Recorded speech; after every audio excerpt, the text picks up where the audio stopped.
Adevărul sau cucoșul de la moară. Fabule de ale Cudonici. Cucoșul, știți prea bine, că are însușire de a ne da de știre prefacerile zilei și a timpului schimbări.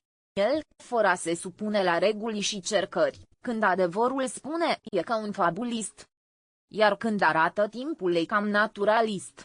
Știu dar că la o moară, cucoșul prin cântare morarului da veste la vremea de mâncare. Însă neterozi, când moara umbla mereu vuind și unda zgomotoasă, în roți coasa iuțime. Izbea din înălțime în aer spumegând morarul simțea foame.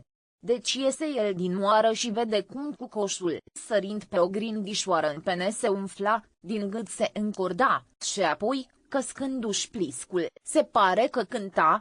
Însă a lui cântare, de vuiet mistuită, era neauzită. Morarul trist se duse în moară, așteptând să audă mai degrabă cucoșul său cântând. Așteaptă, măi morare, că așa-i și în lumea mare. Când relele năravuri vuiesc neîncetat, atunci adevărul nu este ascultat, adevărul